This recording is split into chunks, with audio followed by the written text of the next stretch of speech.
to another edition of Beer for Breakfast ABV. I am Danielle from The Moog Show on 91X. As always, I've got my beer drinking partner in crime with me, Paul Segura from Karl Strauss. Cheers. And today we have on a brewery that I'm actually super stoked to try. It is Reckless Brewing, and this here is Dave. This is the owner/brewer. Hi. Welcome, Dave. Thank you. So, Good to have you on the show, Dave. Yes, Thank you. welcome. Thanks for having me. It's great. So we're digging this beer. We threw a the pre-funk. hard pour corn. You just wanted to say it. I just wanted to say that. You just wanted to say it And I'm before I really- even got the chance. I like how you waited till I was taking a drink to say the name of the beer. You know It's me too cool. well. And in the brewery, so we also have soft pour corn. Oh! And so people are often asking me, which is better, soft pour corn or hard pour corn? And I always say it's just Depends on what you're into. matter of opinion. Yeah. Right. So Some this- people sometimes they transition from soft to hard. Yeah. Well, Anyway. You never know. We're all it's a kind little of a bit natural different. progression. So this is a hoppy Imperial Pilsner coming in at 8.5%. Holy camole. So tell me a little bit about this beer and where it came from and all that fun stuff. Well, this is an example of a beer where the name existed before the bear. Ah. I was playing around talking to people one time, and the idea of corn and how corn rhymes with porn seemed kind of fun. And then I decided, and then I worked really hard to make a beer with corn. And people didn't usually do that. It was kind of frowned upon, but I don't care about stuff like that. And there was a whole campaign about it on the Super Bowl, so what? Yeah. I made this, and people really love the shit out of it. Yeah, this can is see why. tasty. Yeah. It is a tasty beer, and for 8.5, you can't taste the 8.5. It doesn't taste. I mean, it probably creeps up on you after a couple of them, but it's clean, dry, hoppy. It's got a slight lingering bitterness. You can taste the corn. I like this beer. I would say this is one of those beers that if you have a friend who's not super into craft beer, wants, I want to get into it, likes, maybe some other types of beer. This is a great beer, but it's also another good beer if you are a big craft beer connoisseur. I think it fits both categories very well. I'm impressed with this. Right, in every group that comes into a brewery, there's inevitably one person who's like, give me your lightest beer, or whatever's closest to Bud, or whatever it is. Well, this will help keep that group there, even though that one person might want to go somewhere else.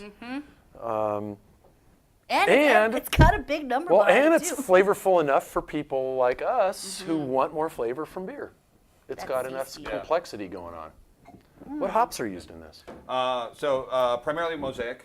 At least that's where the finishing comes from. The dry hop Mosaic, and then during the boil there's Cascade. All right. It's I can't pick out like one single variety. It's got a nice marriage of both those varieties. Uh-oh. See, I wasn't paying attention. Now I got to let rookie it bartender, wait. come on. I know. I swear I'd pour beer someplace else. All right, so this beer is called the Dismissive Dave. Oh. And the name comes from so it's actually a mixture. First of that. So there's two beers that I have at the brewery. One is called What's All This Then, which has Earl Grey tea, and one is called Precious Endeavor, which has raspberries. And some customers mixed them together and really like it and became a thing. And I was trying to come up with a name, and someone mentioned to me that when they first met me, they thought I was dismissive. So I said, okay, fine, I'll call it Dismissive Dave. You're not afraid to laugh at yourself. I like But that. this is really, there's people who just drink this all the time. Wow. And, Smells good. The raspberry's just popping off the nose here. yeah. So. Ooh, I would say you could put this in your glass at work, and the boss would never know. Right. Like, it's just tea. Yeah. I get the Earl Grey kind of in the finish. The raspberries up front. You use whole raspberries? Because I get a tartness there. Yeah, I use puree. All right. So in the Precious Endeavor, which is part of the mixture, and that's like the mixtures are fun. I actually have a menu of mixtures at the brewery. Oh, so you embrace it then? Yeah, because I know a lot of brewers that are like, this is the way I wanted it to be, and why are you doing that? the way I want it to be is for people to enjoy what they're drinking. I like that. That is my primary. That should be the desire. primary goal. Yeah. Right, at the end of the day is to make the customers happy. If people want to mix beers, And it's Makes fun. beers. And so I've got like another fun ones with names. So I have a beer called Oral Pleasure. Nice. And I have a beer called Nice and Wet. And so when they're combined, we got nice and wet oral pleasure. I also have a beer called Crazy Stupid Bitch, and someone's done a nice and wet oral pleasure with Crazy Stupid Bitch. So, I like your style. I do too. I like this. Your style is very Moog Show-esque. We are 3 12-year-olds who are technically in our 30s, but our humor is that of a 12-year-old. I like to have fun. I think it's safe to say some people would say I have the best beer, but I think it's safe to say I have the best beer names. Oh yeah. And that's I'm good with that. So I always fun. think it's when breweries don't name beers and they just call it, oh, this is our IPA. I just think you're missing an opportunity for fun. Right, I agree. I totally agree. I also like your I guess, outlook on beer competitions and stuff. Yeah. And you make beer because it starts with some vision, right? There's this thing that you would like to do, or a name. But these beers don't fit neatly into these like categories, these long-established, really rigid beer categories. Right. I imagine the beer and I make it, and then sometimes they fit in a category, sometimes they don't. I mean, I've got some things that are solid IPAs and solid stouts, but half my things are like, what category is that? And it's my category. It's a category that people like.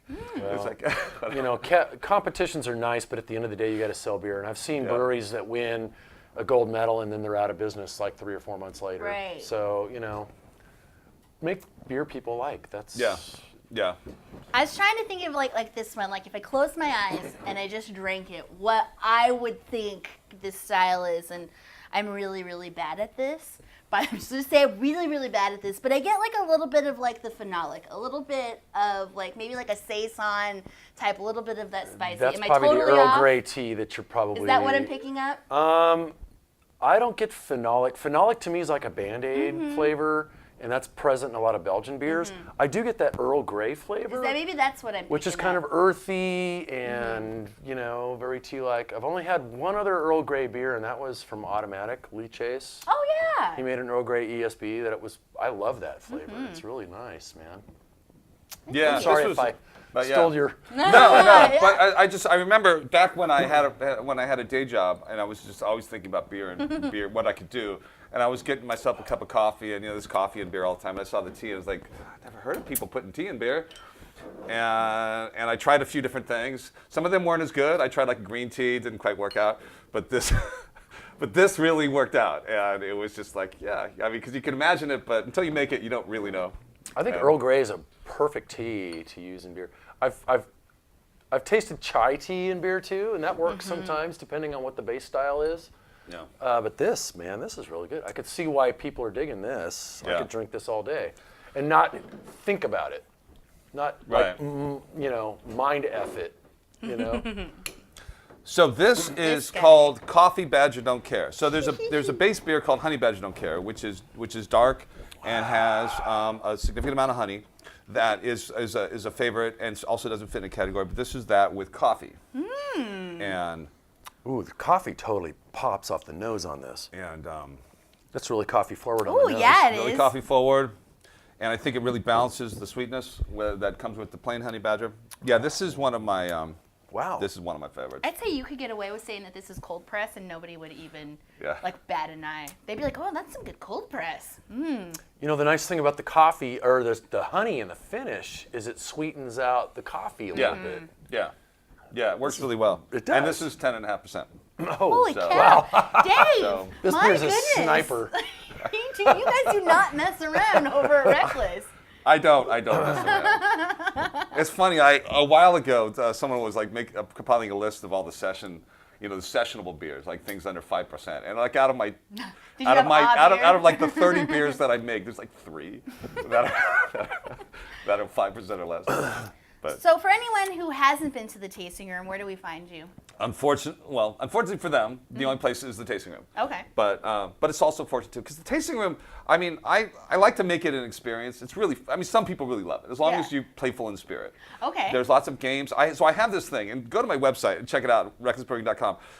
I have a Rube Goldberg machine. And it's it's like I do it once a day, and it does all these things. It's on the wall. It goes around the whole brewery, and it pours a beer. And in the end, that's the thing it does. And I'm easily fascinated. I'm and the I only wanna see brewery that this. has that. We have karaoke Okay. on Wednesdays, and we have trivia a couple times a month, second and fourth Thursdays. But there's lots of games. There's lots of fun stuff, and but like I explain to people, and this wasn't really planned. This just kind of happened. Like if you look at the brewery, the walls on the brewery is basically a representation of the inside of my brain. Oh. It's an extension of what I am. And So if we walked around in your head. If you walked around the brewery, then you know me. If you look at the brewery, then you know a lot about Dave. Based on your description, it kind of sounds like a place that like there's really no reason for you to be sitting on your phone not paying attention because it seems that there's stuff going on everywhere. It's fun, and so and I don't, I haven't really done a survey about other breweries, but it's mostly young people. I mean, I think on a typical night, the average age is less than 30. I mean, almost all the time. Like I'm rarely not the oldest person there, and that's fine. But I think that the younger people maybe are generally just more open-minded and not as fixed in the way that they think of things, and so they're maybe more likely to kind of accept something that's not what they're expecting. Yeah. I'm an old guy, right? But I'm You kind are of an old guy. like a free spirit hippie kind of guy. You And are that I'm an old guy too. And so, I would I dig love this. Yeah. I like my brewery too. So What part of town is the brewery in? it's in Miramar. Okay. It's right across the street from what I refer to as the brewery, which shall not be named. But it's across the street from Ballast Point. Okay. On Carroll Way, right smack in the middle of Miramar, and so that's an easy way to find it. Go to Ballast Point and then don't go to Ballast Point. and then look across the street, and that's where you want to go. Yeah. Awesome. Dude, I'm digging this. I am beer too. a I lot. like when I'm it's- kind of like I want to take this growler and run. I'm savoring, but I'm really excited about the next one. So I'm gonna start pouring that, and you guys talk about something. So the next one, I describe it as if a stout and Merlot wine had a baby, this is what their love child would be like. I think I want to have a baby with the beer based on that. Yeah. So I don't actually add wine, but I ferment it with Merlot grape juice, basically. Oh. And this was just something that, one of these things that I just had an inspiration. I just thought, I think that would work. I mean, I like stouts, I like red wine, and I just combined it. And Did you use like regular cow yeast? Did you find that? Yeah. That ferments out the what do I grape use? juice? Yes. Yeah. Yeah. Regular. Yeah. Let's see. Yes. Oh, that's different. That is different. And this is one that people who, like, I love it when people come to the brewery and they say that they don't like beer. But I find them something that they like. Yeah. Yeah. Sometimes this is Yeah. what the people like. So you're I making like wine. converts, man. That's rad. Yeah. Yeah. So same deal. We've met people. Yes. We don't like beer. You have to say no. You just haven't had the right beer for you yet, right? There's a beer out there for everybody. There's so many different styles and types, including this kind of thing, where there are people who just drink nothing but wine, red wine or whatever. You put one of these in front of them, and they're going to drink this and go, okay, yeah, that's my jam. I can have another one of these. I always like to think about what I would eat when I'm like drinking stuff like this, and I'm going between two different things. I'm either going chocolate, obviously, or I'm going to steak, like a nice medium rare steak. All right, so with some nice like melted maybe butter on top and this on the side. All right, so with red wines, you want to pair them with like meats and marinaras, right? But with dark beers, it's kind of the same, pepper steak or chocolate. This has both of those components in there, though. So I could see going either chocolate or meats and marinaras and being great. I had a delicious steak last night from the Fox Room, the Red Fox Room. I would have liked to have this next to it because this is a delicious beer. You could put this in like a parfait glass and put some ice cream in it. Yeah, you and make a float out of it. Yeah, I love doing floats. So yeah, at Reckless you can come and get ice cream and make a float. Really? Yeah. And you've got everything. And it works with the stouts. It works with the honey badger really well. But yeah, so that's fun. Cool. Everybody's palate's different. Everybody's attitude is everybody's different. Yeah, and I try to. I mean, so I have a large selection I you know, so it's hard to believe that someone can't go there and find something they like, because I have. So one of the more crazy things I have is sort of a ginger beer, but it doesn't taste like beer at all. It just tastes like ginger. But it's like if you like ginger, you like it because it's like alcoholic ginger ale, yeah. And it works really nice. And so I ferment something with like as minimum amount of beer flavor as I can, and I put ginger in it, and it's really refreshing. Do you get the nose run from the spice? Like sometimes ginger is like almost you get a heat. I don't know if that happens, but I wonder. I like that. See now, like I'm on this Dave like mind train right now. I wonder if you couldn't make like a beer Moscow Mule with that. Ooh. You just have that with the vodka, maybe a dash of bitters. I need to write down this idea. Right? This is a great idea. Yeah, that would work. That's actually crossed my mind. I've never actually investigated it, but it does seem like a good idea. Well, if you ever need a guinea pig for any of the stuff you're doing, Dave, I am happy to help. All right. You know what? I like you because you think outside the box, and there's so many beers out there that have yet to be invented. I've got a feeling you're going to invent like half of them. Well, I mean that's and I think it's interesting that so many. There's like all these categories of beer styles, and it's like, okay, in this style, these flavors are okay, these aren't. In this style, these flavors are okay, and these aren't. And and all of these were once new things. Everything was a first time for everything. And the first time when they were making Belgian beers, and they they had all those phenolics or whatever. And maybe somebody said, "Oh, that doesn't taste like beer."